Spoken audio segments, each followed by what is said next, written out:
아니요, 마이크 키고 질문할 거 있으면 물어봐도 돼요. 짧게 짧게. 질문 영상 이 있는 정도 사람. 봤으면, 네. 예, 영상 이 정도 봤으면 궁금한 거 많이 생겼을 텐데.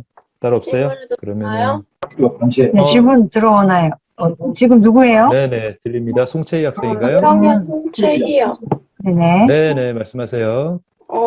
의사님께서는 그러면 이제 네. 병원 의사를 하시게 되시고, 의사를 하셨을 때 만약에 좀 하고 싶었던 일, 의사가 되셨을 때 하고 싶으셨던 일을 이루셨다면, 그런 경험이 있으시다면, 들어보고 싶어요. 아, 의사가 되고 와서 하고 싶었던 거. 사실 뭐, 의사가 될 거라고 생각한 것도 이렇게 명확하게 예를 들어서 저 같은 경우는 이제 어렸을 때는 의사가 되고 싶다는 생각을 어렴풋이 했었는데, 근데 이제 고등학생 되면서는 사실 성적을 봐서는 의사가 되긴 어렵겠다라는 생각을 했어요. 여러분들 지금 시기가 의사 되기가 더 어려운 건 맞는 것 같은데, 그때도 저 때도 어려운 건 사실이었으니까. 그래서, 아, 어렵겠구나. 그러고서 이제 고1 때, 고2 때는 그렇게 지냈는데, 고3 때 이제 수능이 잘 터져가지고, 그래서 의대 합격을 하게 됐는데 그러면서 저 뭐 학생 때 지내면서는 아 어떤 의사가 되고 싶다 뭐 이런 거를 가진 건 없었고 저 같은 경우는 학생 때 미국 드라마 ER이라고 아나요? 응급실에서 완전 현실적으로 드라마를 만든 게 있어요. 80년대에 만들었던 미국 드라마 ER이라는 게 있는데 마이클 크라이튼 감독의 드라마인데 그거 보면서 아 나는 저거는 절대 못하겠다. 응급의학관 하지 말아야지라는 생각을 했었어요. 나 응급실에서 저렇게 혼잡하게 환자 보는데 어떻게 저걸 내가 해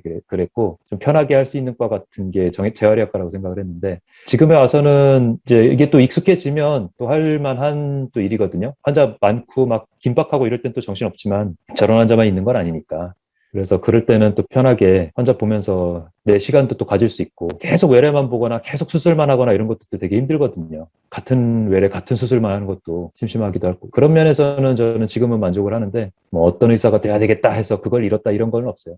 자기 꿈이라는 거는 계속 바뀌어요. 지금 내가 꿈꾸고 있는 거를 그리는 건 되게 중요해요. 그 방향으로 가야 되니까. 그 방향으로 계속 걸어가는 건 의미가 있는데 그게 계속 바뀔 수 있다는 걸 알고 가야 돼요. 나 이걸 이루기 위해서 다른 건 다 안 봐.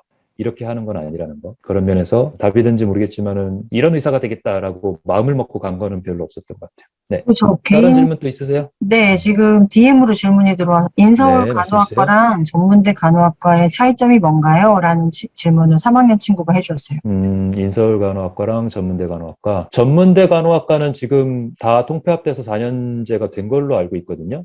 옛날에 전문대 3년제 간호과가 없어진 걸로 알고 있어요. 근데 아무래도 이제 대학교가 간호사들은 조금 의미가 있는 게 자기가 어떤 병원에서 어떻게 수련 받을지가 조금 결정이 되는 면이 있어요. 의사도 좀 그런 면이 있는데 그래서 좀 유수의 대학교를 가면 그 대학교 병원에서 수련을 할 수 있는 장점이 있고 근데 이제 전문직의 특성상 그 학교가 그렇게 막 중요한 것 같지는 않은 게요. 예를 들면 2차 병원에서 일을 하겠다라고 마음을 먹으면 어느 병원, 어느 학교를 나왔는지 또 그렇게 중요하진 않은 면도 있어요. 예를 들면 뭐 서울대 간호학과다. 그러면 이제 조금 다른 면이 다른 대학교에 이제 교수로 들어갈 수도 있고 이런 길들이 좀 더 넓게 열리는 장점이 있지만 뭐 그 외에는 이렇게 내가 뭘 할 수 있고 뭘 할 수 없다가 정해지는 건 아니다. 그리고 자기가 뭘 하고 싶으면 그쪽으로 가면 되지 학교가 그렇게 뭐 막는 것 같지는 않아요. 예를 들면은 대기업 같은 경우는 서울대, 연고대 나오지 않으면 아예 발을 못 붙인다 뭐 이런 것도 있잖아요. 요즘은 뭐 블라인드 면접이니 뭐니 해서 그런 것도 조금 없어지고 있는 것 같긴 한데 근데 뭐 의대, 간호대 이런 경우는 그렇게 학교 이름에 따라서 어디를 갈 수 있고 없고 이렇지는 않아요. 자기가 적극적이고 그동안 캐리어를 어떻게 쌓았고 어디서 수련을 받았던 거를 이제 인정받을 수 있는 상황이 되면 그러면 자기가 가고 싶은데 갈 수 있어요.